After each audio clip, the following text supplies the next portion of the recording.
civilmedia.mk. Slobodno, nezavisno, otvoreno. S jedne strane, moj je dojam da smo svi postali dosta svjesni toga da ne možemo uopće više, da bi se više ne smijemo zavaravati, da su dezinformacijske kampanje koje su strateške, koje znači nisu neka vrst samorefleksije, nekakvog zeitgeista ili demokratizacije interneta kao takvog, koji širi prostor sloboda, ali širi prostor konfuzije i nesporazuma. Znači da tu se radi o strateškim, taktičkim, politički, ekonomski motiviranim kampanjama koje igraju ispod pojasa, koje izrazito iskorištavaju podreguliranost, lošu regulaciju i još goru monitoring, općenito prostora medija, gdje zapravo cijela normativa i institucije kaskaju za realitetom digitalizacije koje smo sad totalno intenzivno izloženi.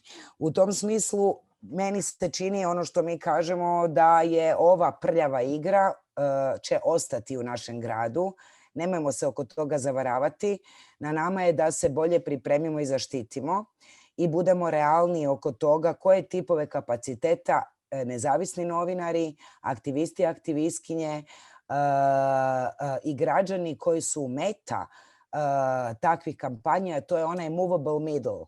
One ljude koje oni pokušavaju spriječiti da se pridruže progresivnim pokretima ili da se pridruže otporu protiv vrlo doktrinarnih, polarizirajućih političkih agendi koje su u biti nedemokratske, što je govorio i naš prvi govornik, vrlo jasno o tome da zapravo je glavna meta, nisu žene, nisu novinari, glavna meta je demokracija kao takva. I koncept demokracije koji nije vladavina većine, pa nek nam je dobro, nego je vladavina u kojoj se različiti glasovi mogu čuti i gdje većina želi brinuti o raznolikosti, o manjinama. Znači, to je pitanje koncepta demokracije s koje oni zapravo žele izrezati koncept ljudskih prava koje se temelje na konceptu raznolikosti, a ne homogenosti. Ono što ja bih samo htjela možda podijeliti s vama nekoliko uvida koji su naši uvidi ili naravoučenja ili lessons learned o tome što smo naučili kroz ove godine, a sad stvarno i kulminaciju tog targetiranog dezinformiranja javnosti i potkopavanja kredibiliteta rada onih koji stoje iza progresivnih vrijednosti. Prvi je uvid da što te ne ubije, kao što jako dobro znamo, učinite jačim u pogledu razumijevanja vlastitih slabosti. Znači, ja mislim da su djelujući u neprijateljskom okruženju i krizi, mi recimo, reći ću što se tiče organizacije civilnog društva u Hrvatskoj, vrlo je jasno da je jedna slabost, strukturalna slabost, manjak vremena, energije i truda koji se ulaže u komunikaciju istinskog utjecaja koji te organizacije imaju na građane. Na jeziku, u formi koju ljudi razumiju. Izaći iz meta jezika. Konkretno pokazati građanima šta znači podrška, šta znači nama je stalo do života svakog od vas, ispričati priče o tome koliko se mladih ljudi nije ubilo zato što postaju LGBT skupine. Koliko ljudi nije iz Makedonije iselilo zato što su mogli naći prostor u kojem su se mogli osjećati kao subjekti, kao kreativni agenti, jer su našli neki prostor za kulturno izražavanje. Inače bi otišli ti umjetnici van, ne bi ih bilo. Znači, pokušati to prevesti u konkretni impakt, to komunicirati kontinuirano i voditi računa o tome da u jako siromašnim društvima u kojima su ljudi užasno isfrustrirani, jer niti nijedna reformska agenda se ne može materializirati dovoljno dugo, čak i iza toga stoje dobre namjere, jer su kapaciteti društveni općenito za suradnju užasno mali i za promjenu, da ljudi reagiraju cinično na sve što je šuplja priča.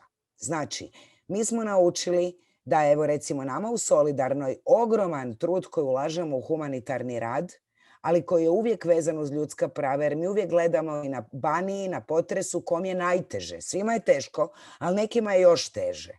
I ajmo vidjeti kako možemo povezati A, B i C, Bad Blue Boyse, Franjevce,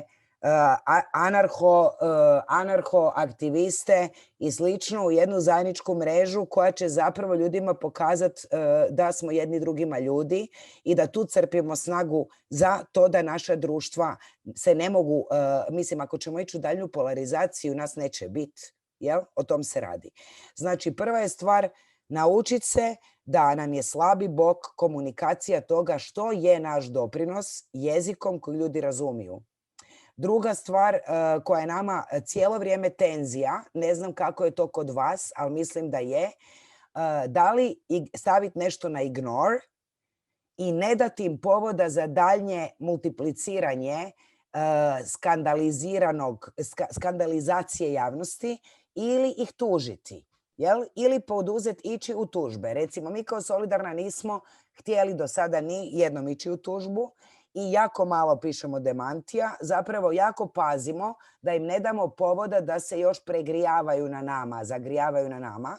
S druge strane se osjećamo poniženo zbog toga, realno. Zato što je strašno začitati nakon toliko truda da smo mi uhljebi, a imamo ono manje od 1% prihoda iz javnog proračuna, ili da smo mi znači neka vrst mezimca jednog jedinog korporativnog donatora u Hrvatskoj, Emila Tedeskija, a imamo 600 korporativnih donatora i njegova donacija iznosi manje od, ne znam, 1 promil naših prihoda. Razumijete, to je naporno i nekako ponižavajuće, ali postoji ta dilema kada i kako taktički postupiti. To je vrlo teško. U takvoj su situacije posebno novinari zbog ovih slep tužbi, znači pseudo, ta okupacija pravosuđa gdje se opet fejkaju, fabriciraju lažni postupci, stvaranje šume u javnosti, percepcije toga da se svi samo tuže. Znači, to je sve jako, jako sklizak teren. Ono što nam je tu važno, konzultacije, dobro se povezati, stvarati kapacitete za odgovor, za strateški odgovor. A to znači dobra savezništva sa odvjetnicima, sa pravobraniteljstvima, savezništva između aktivista i novinara, taktička razmjena informacija i svijest o tome they are here to stay. Ta prljava igra ostaje, ali ono isto svijest o tome da se na europskoj razini barem sve što se događa nakon Brexita postaje jasno i upalile su se političke lampice, o čemu govori i posebna grupa, znači u Europskom parlamentu postoji posebni komiti, Select Committee on Foreign Interference, koji je izašao u aprilu sa jednim jako važnim izvještajem, analizom. Ja ću vam poslati taj link i gdje zapravo je očito da se ide prema širem razumijevanju toga tko su sve izborni akteri, da model pakova iz Amerike dolazi kod nas, special interest groups, posebnih donatora, da treće strane treba isto obavezati obavezama transparentnog izvještavanja o financiranju, kao što je pitanje Citizen Go koji u Hrvatskoj uopće nije registriran, ali direktno intervenira u naš izborni postupak sa propagandom koja je poslana na stotine i stotine hiljada građana. I treća stvar, Europska komisija je donijela European Democracy Action Plan, koji vrlo ozbiljno ide prema točci regulacije od autoregulacije društvenih mreža i platformi u pogledu kvalitete sadržaja koji se tamo objavljuju. Znači, razvijaju se alati, ali je strašno važno da evidentiramo stvari, da ih ne normaliziramo, a s druge strane da ne kapituliramo pred time da smo mi samo pijuni u narativu koji zapravo ne možemo više kontrolirati ako pustimo, kako da kažem, ako uđemo u preblizak kontakt. To je ono što nas je dilema. Koliko mi ulazimo u interakciju s njima i time jačamo te snage, a koliko ih trebamo zapravo denuncirati na način da im smanjujemo područje djelovanja. Civilmedia.mk. Slobodno, nezavisno, otvoreno.